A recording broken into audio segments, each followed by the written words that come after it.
Did you know that from 1900 to 1913, the federal government had a very manageable debt into the millions of dollars?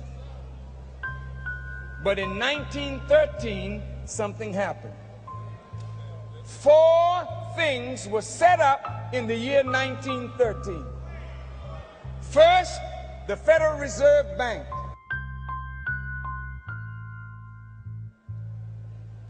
The IRS,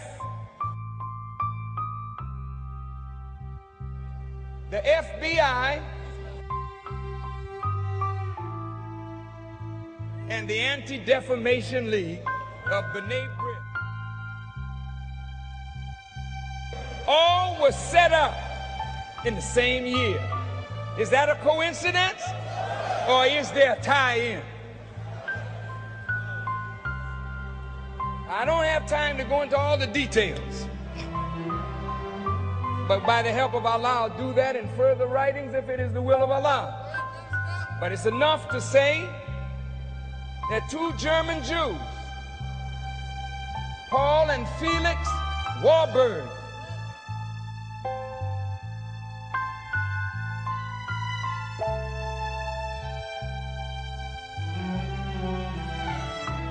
and the international bankers of Europe wined and dined a senator named Nelson Aldrich,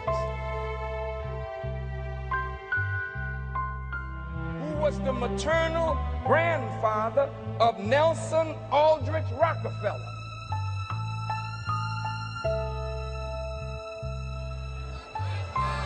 And they wined and dined him for 2 years, showing him the central banks of Europe.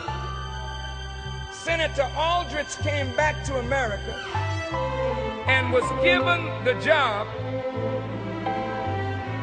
of being a part of the study of the national monetary system.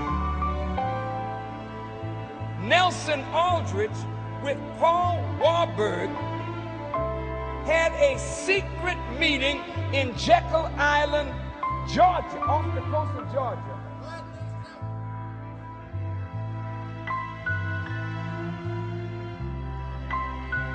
And in that secret meeting, what came out of it was the basis of the Federal Reserve Act. They tried to get it through Congress under the name the Aldrich Federal Reserve Act.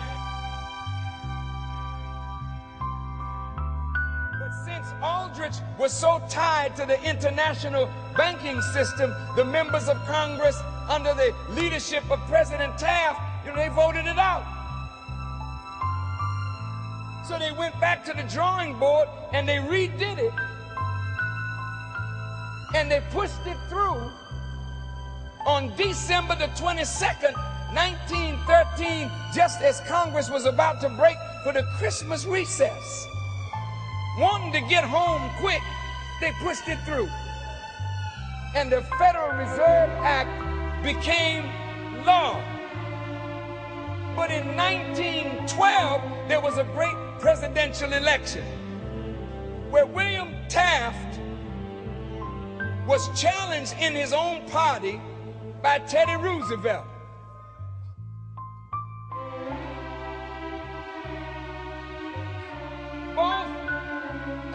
Roosevelt was financed by some of these international bankers. They hated Taft for his derailing of the Aldrich Federal Reserve Act. So they wanted to get at Taft. But they felt that a Republican shouldn't bring this act before Congress. It would be better if it came through a Democrat.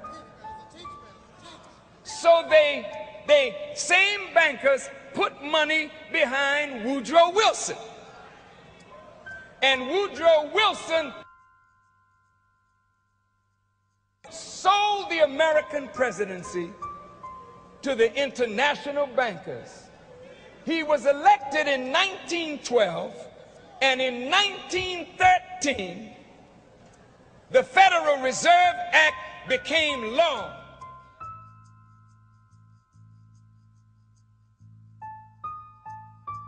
And the Central Bank of the United States was taken over by a group of private banking institutions. Then somebody else began printing the money. Like Rothschild said, he don't care who rules as long as he controls the purse strings. In 1913, America was not yet at war. In the last winter solstice of the 6,000-year rule of the enemy, America was betrayed by one of her presidents and one of her senators and one of her members of the United States Treasury.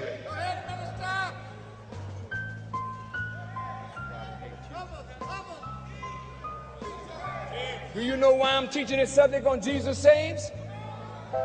Because after I say what I'm saying today, if I ain't got a Savior,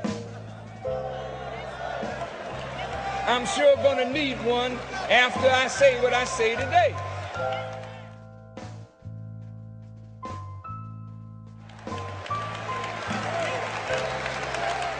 Let me just finish.